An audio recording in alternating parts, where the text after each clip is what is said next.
So, Mike, thank you so much for making time to share your insights into the future of leadership. Thanks, Nick, and thanks for inviting me. You're most welcome, and it's great to have you on the show, Mike. And before we walk into the future, can you please tell us a little bit about your background? Where did you grow up? I'm still trying to grow up. Uh, I was born in Johannesburg, but my parents moved to Cape Town when I was very young.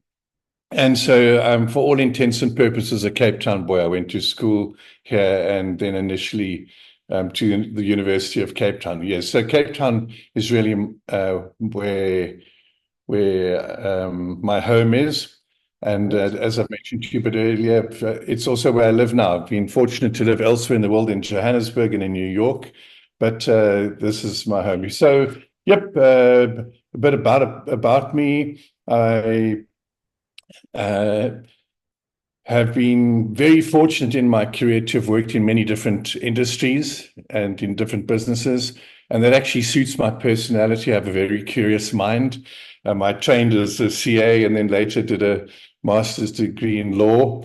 But actually, I wasn't much good at any of that, so I had to keep moving. But I was very lucky because one of my clients, when I worked for Investec, was an advertising agency. So I was able to spend about 15 or more years, maybe 20 in the advertising world. And one of the beautiful things about advertising is that you can be working on a cell phone business in the morning and you can be working on baked beans or toffees in the afternoon. It was really very special for me to be able to do that.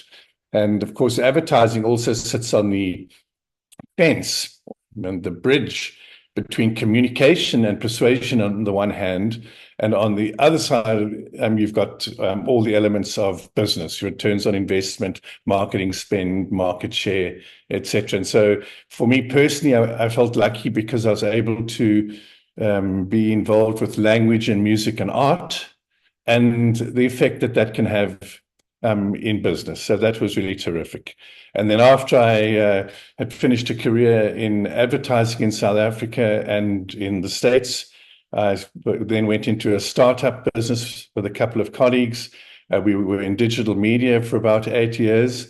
And then I sold that business. And along the way, I'd been invited to join a few boards as a non-executive director. So I started that, doing that in about 2002. And I'm still doing it and having a lot of fun. That's a bit about me. Right. In a nutshell. And Mike, I see on your LinkedIn profile, you also have been a pilot, right? A fighter pilot, I believe. Oh no, I'm actually, I have been a pilot my whole life. From when I was very young as a boy, I've always been fascinated by flying. I'm not actually fascinated by planes or about engines or wings or things. I'm just interested and being completely absorbed in the concept of flying and what goes with it in terms of freedom and speed and concentration. And of course, your interaction with the elements, because you're interacting obviously with the land that you're flying over, and of course whatever clouds or weather that you have to deal with. So initially, when I grew up, I always imagined myself going off and being a full-time pilot as a career. But I'm grateful to my dad, who said basically that he felt that I should do something as a backup for that. And so I went off and studied a BCom. I wasn't really sure why I did that, but one thing led to the next. As I said, I qualified as a CA. But I have been very fortunate, Nick, because my whole life has had two parallel professional paths. I've been a professional pilot for many years.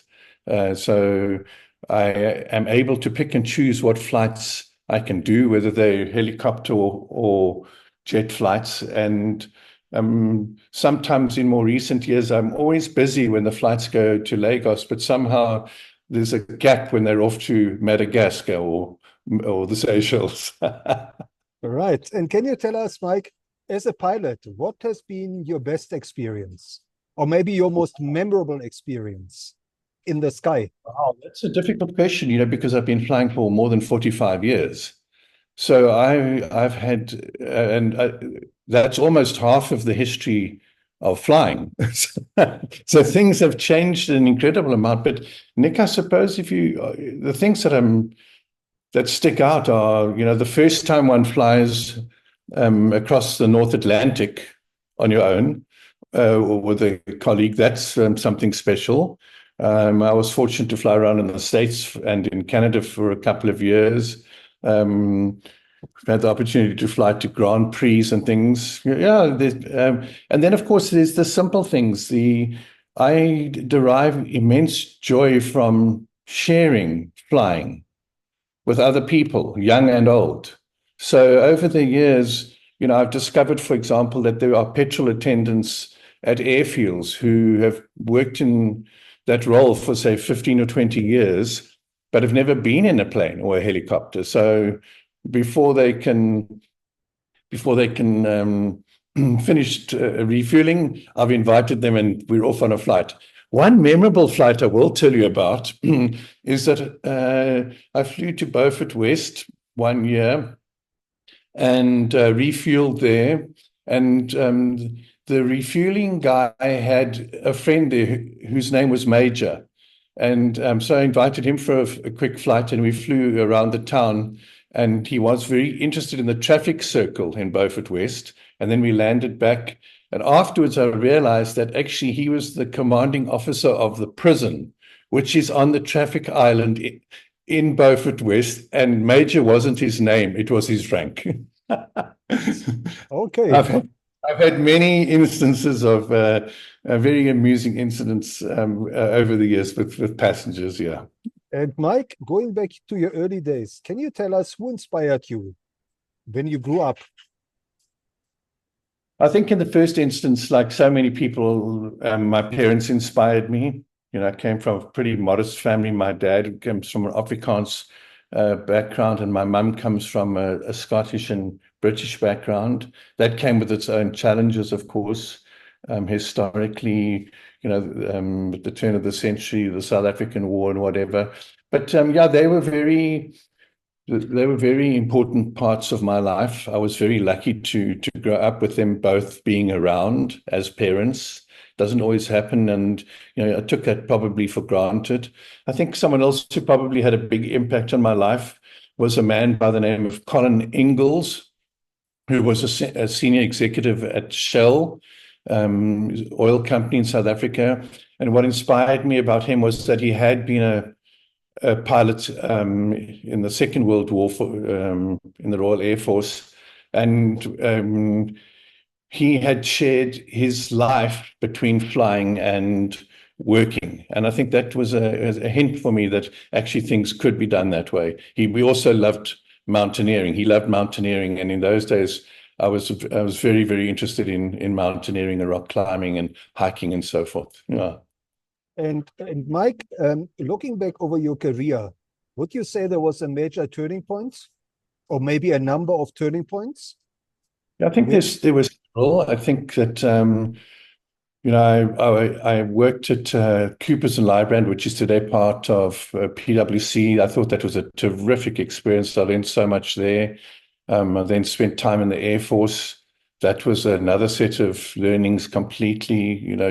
You suddenly realize that that you've lived a relatively sheltered life, and that there are millions of South Africans from all backgrounds and walks of life. That was a real eye-opener. I worked for Investec. That was a very exciting time at the beginning of the development of the Cape Town waterfront. And I think one of the big changes came at Investec when a lot of the thinking that I had developed previously, which was looking at things that had happened, when I got to Investec, I started to look at things that could happen. And I think that it was a directional change. And then, as I mentioned, I did have an advertising agency that was one of my clients. So that led me into the world of advertising. I had absolutely no intention of going into advertising. It happened fortuitously for me. And Mike, what would you say is driving you today? Um, I thoroughly enjoy being around hardworking, competent people who are trying to make a difference in some way, whether it's in a community or in a business. Um, I like to be part of things that can be built or fixed. I think that there are many people, particularly in the business world, who enjoy routine, and it's very, very important to have these people because they are the gears of the organizations. But I think a big chunk of my career, in fact, most of my career, has been focused on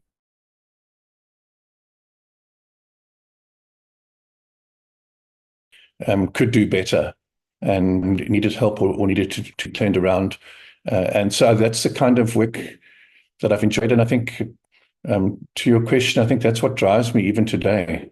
It's being able to just maybe move organizations along a little bit. So in some of my more recent assignments, like at the Spur Corporation, where we've got about 700 restaurants and with 10 different brands that, like Spur Steak Ranches or Panarottis or Hazars or John Dory's or Doppio, whichever ones. I mean, that business went into a bit of a slump about 5 years ago. And I was lucky to be part of the team that could take a look at the issues, try and diagnose what needed to be done, prioritize the things that needed to be done, and then get them done. In some ways, I think if I had gone the medical route, I might have been a surgeon. I think it's the same sort of work. You go into a business environment and you need to conduct some surgery and try and fix what you can, and then in due course you need to hand the patient over to in the next stage of its development to some other professionals. Yeah. The SPAR group a few years ago also got themselves into some difficulties, which were well publicized. So it's been a fantastic challenge to be involved with that organization. It's a huge business. It's got 4,500 stores in about 11 countries, and fantastic people that work there, and brilliant retailers that we work with. But somehow the organization sort of strayed from its primary goals. And so when you've got those powerful ingredients that I've mentioned, it's a relatively straightforward task to perhaps help see where the future is and to build it there. Yeah, and in advertising, it was the same. Lindsay Smithers, which became FCB, and then later TBWA Hunter Scars. Those were both organizations that had been very, very successful, but needed some sort of level of redirection and rejuvenation. So is it fair to say you're almost a business surgeon? Yeah, yes, I think that probably is fair. I often actually look at what goes on in business and compare it to different professions, and including the flying profession, because of course there's a lot of protocols on the flight deck in terms of how you deal with problems, which are very, very well established. And I don't know enough about what goes on in an operating theater, for example. But, I often feel that sometimes in the boardrooms of business, you've got a lot of first aiders, when perhaps you need anesthetists and heart surgeons and thoracic surgeons. So, yeah, I do make the comparisons because, like any hospital, you also need other critical players, physiotherapists, nurses, receptionists. You need these people. You can't run business or a hospital without them. So yes, I do actually spend time comparing different industries. And I think that's probably because over the years I have been involved with so many different types of business, And Mike, since you're touching on retail, this has been a tough year, tough trading conditions for retail in South Africa. What is your economic outlook for next year, for 2025? It's been an extremely tough year for retail in all of the territories that we operate in. So in the UK and Ireland, Poland, Switzerland, Sri Lanka, and then all of South Africa and the neighboring countries, I think it's been a very, very difficult few years. For some of the same reasons and some different reasons. But I think that's also part of the sport. You've got these challenges in each market, and the trick is to sit with your colleagues and work out the best way to navigate your way through here and pick the ways you can best help the consumer. But to cut to the last part of your question, I'm incredibly optimistic about South Africa, incredibly optimistic. Because of my career as a pilot, I've probably been to about 104 countries, which is it's not by any means most of the world, but it's a fair number. And I often think about where I'd like to live if it was in South Africa, and I have some difficulty answering that question because I love this place so much. Its people, the way we think about life, its sense of humor, the way we do things. It's a very, very hard place to beat in terms of how one can live one's life, notwithstanding its problems. But then again, I mean, I'd be interested to hear about a country that doesn't have its own issues. Absolutely. Now, Mike, looking into the future, and I know it's a big question, but what does the future of leadership mean to you? I think that leadership is a very, very interesting topic. And I don't regard myself as an expert on it, but I do have some views on it. I think that there's some fundamental and traditional values of leadership, which, if you study any leaders that you might admire historically, they might have some characteristics which you admire or not. But I think that going forward, I think that it will be helpful if people understand that leadership can be asymmetric, and that is that leaders are able to do things that are relatively small in their own lives, which can have a huge impact on someone else's life or other people's lives.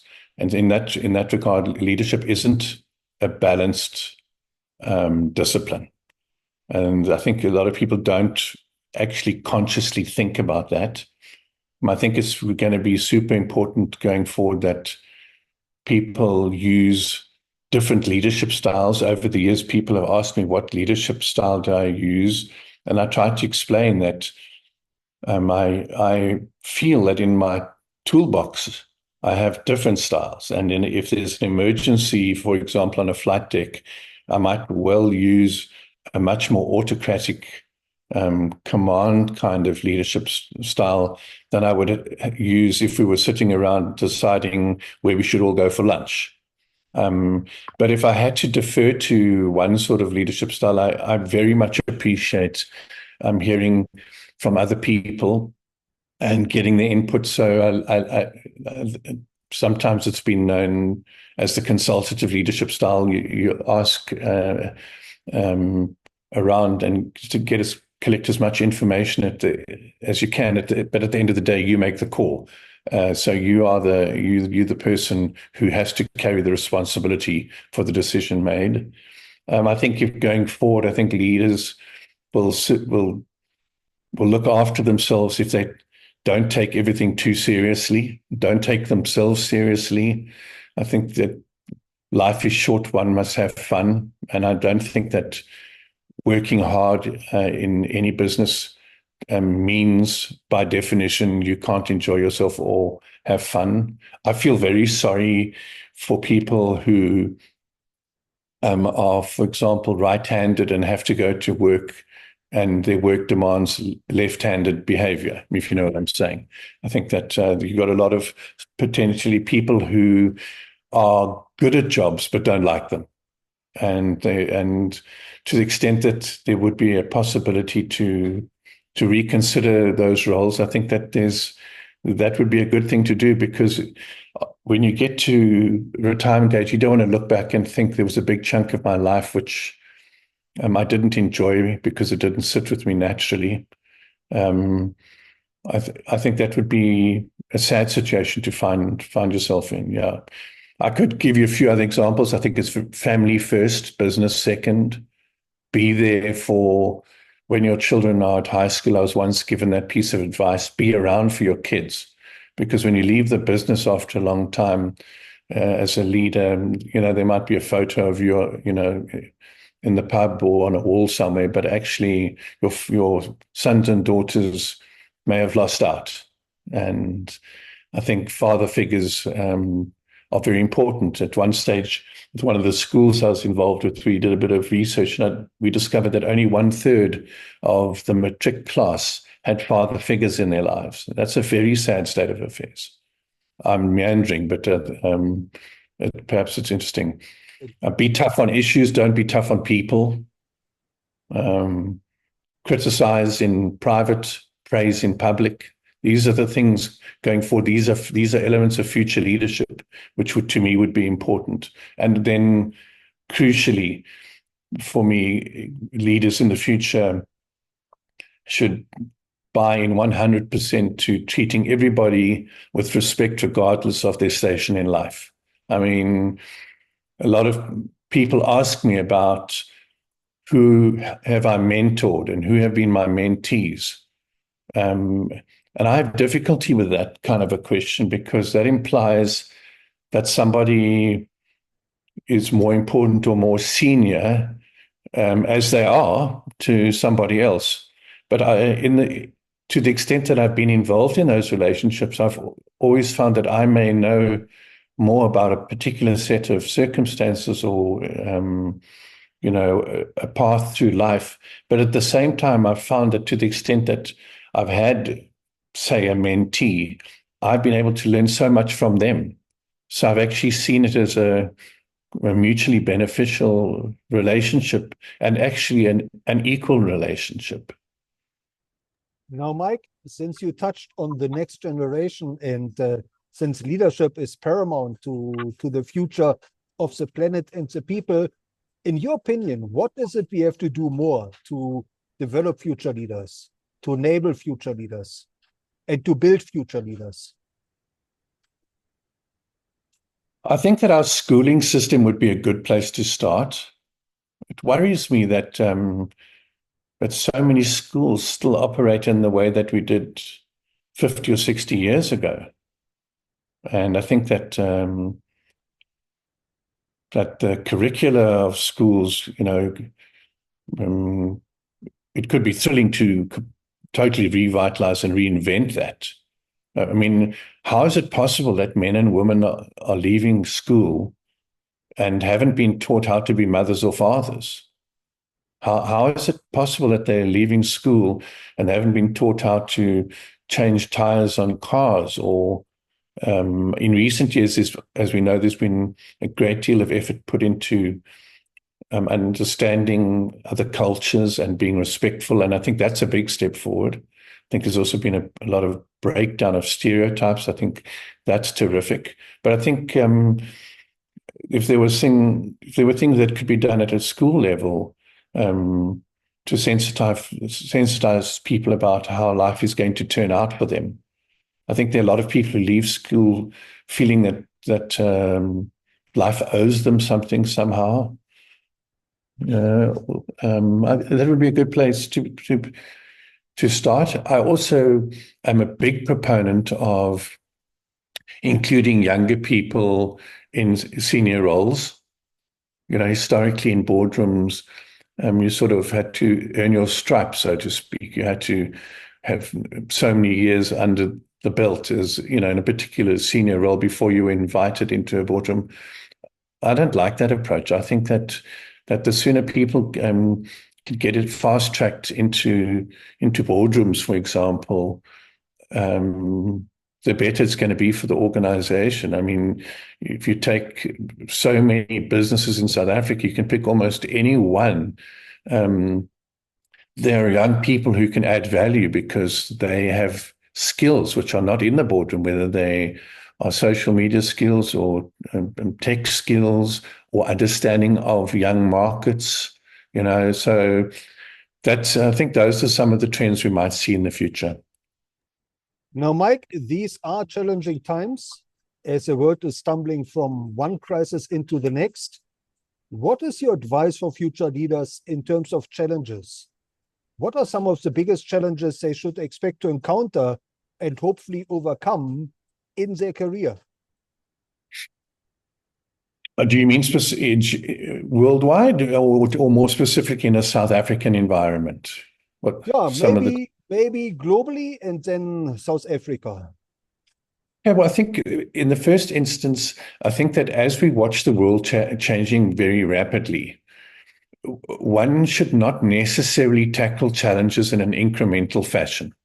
And an example of that, and it's the classic one, is you don't want to put more efficient wheels on the ox wagon, when someone has invented the car. So, a car is not an ox wagon. So, historically, if in the mobile phone businesses around the world, we were able to leapfrog technology. So instead of trying to roll out in other African countries telephone lines that were buried in the ground for everybody, you were able to just say, stop, we're not doing that anymore. What we're going to do is we're going to use mobile technology. In other words, just to go from no phones to mobile phones without going via the traditional route. So I think that the ability for young people in the future to be able to recognize that the solution isn't an extension of what we're already doing, but actually something completely different, that would be helpful. I think some of the challenges we're going to face without question are overpopulation, potentially. I think the geopolitical situations are at certainly, in the last 30 years, probably an all-time high if you're looking at Sudan or the Middle East or Ukraine. Some of the incredible uncertainties that some of the recent elections around the world, including the US, have brought to bear on the situation, the tensions that might exist between the US and the Western countries, so to speak, on the one hand, and the BRICS countries on the other.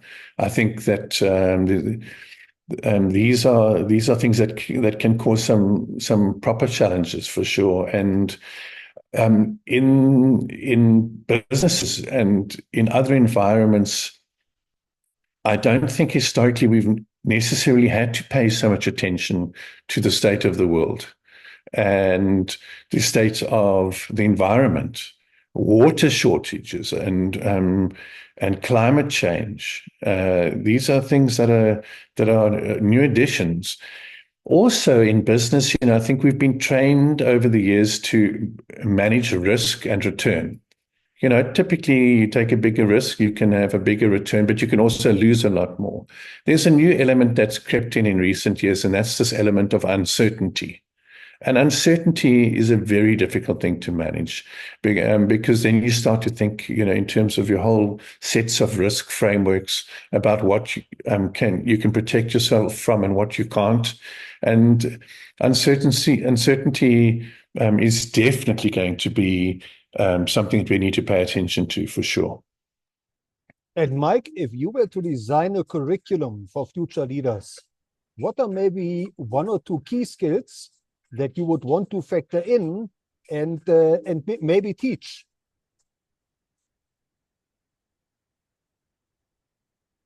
In the first instance, I think that future leaders might want to consider the ability to hold more than one truth. I think that the possibility of learning to see a particular set of circumstances your way, but at the same time have the ability to also see it in another way or in another set of ways. Because I think that the world will be a much better place if people could easily see the world from other people's points of view and try and make an effort to understand it. That doesn't mean you should necessarily change your opinion, but I think that is helpful. I think that we can be kinder to each other. And I would encourage people to be kind because, as I said, none of us are getting out of here alive. A lot of what we do very intensely and in a very competitive fashion. But hey, it's actually a game. It doesn't matter what business you're in. It's like playing hard and working hard, and there's a set of rules that we must stick to. But actually, at the end of the day, if you've done something better for your communities or for your people or for your country, then I think you've made a difference. So yeah, those are some of the things. Mm-hmm. And Mike, if I may just touch on it, as a pilot, when you're up in the air, does it give you a different perspective? A different Yes. perspective of The the short world? answer is yes. Yeah. Yes, it definitely gives you a different perspective of the world. So, first of all, I think one of the things that flying has been so good for me personally is that it's hard to concentrate on anything else when you're flying. You have to pay attention to what's going on. If you're flying a helicopter, you are using four controls. You're using the pedals with your feet. You're using the collective with your left hand, the cyclic with your right, and you also got a motorcycle type throttle under your hand if you're flying a piston or a jet helicopter. So it's a quite a combination of coordinated activities really that you're busy with. So you have to focus on that. And as I said, you are with the elements. But you do get a completely different perspective on the world. And also flying a plane is different for me than flying a helicopter, because in flying a helicopter, I'm, within close proximity to the ground, relatively, 1,500 foot above the ground. Whereas with a Learjet, for example, it's capable of going to 51,000 feet, but we don't really go there. We can sort of hang around at 45,000 feet, but that comes with other perspectives of the world. And sometimes you can look down and think, what is all the fuss about? And Mike, talking about perspective of leadership, before we wrap up, looking back over your leadership journey, are there any role models of leadership that you've encountered and would recommend future leaders should learn from? That's a tough question. I've been involved, and I think the world has seen leaders who we've all admired. But what bothers me sometimes is that there are leaders who you don't admire who've been successful. So that shows you that there's two completely different sides to this leadership equation when one thinks of leaders in history. But in the South African environment, I think that every generation has leaders, and it's probably going to be difficult for me to just pick out one or two of them. But I have seen them in action, and I think many of them will have displayed some of the characteristics and traits that I've already mentioned. Those of kindness, being able to see things differently, getting things done, etc. Right. And Mike, where can our listeners follow you, and how should they connect with you? I don't really write a lot, and I don't really post too much on social media. I think if anyone wanted to contact me, probably LinkedIn would be the place to go. I think my email address is also there. I would suspect that if they wanted to know what I was up to, they would maybe track the companies that I'm involved with. Because I think there you would see what I'm involved with in play. You would see the action rather than the words, really. Right. And last but not least, Mike, what is your message to the millions of learners out there who are about to finish school, start a career? What are maybe one or two success factors they should keep in mind? Well, if you work harder than most other people, you're probably going to have more success. Have a lot of fun. Look after your family. And it's going to be a terrific adventure. So there will be lots of ups and downs, but like in meteorology, storms come and go. And if you remember that if you enter a storm, you're probably going to come out the other side. So just keep going. It's going to be a terrific trip for the next 60, or in their cases, 80 years. Right. Well, Mike, thank you so much for sharing your insights and your wisdom into the future of leadership. And if I may say so, for piloting us into a better future. Thanks, Nick. Thanks for the invitation. I appreciate it.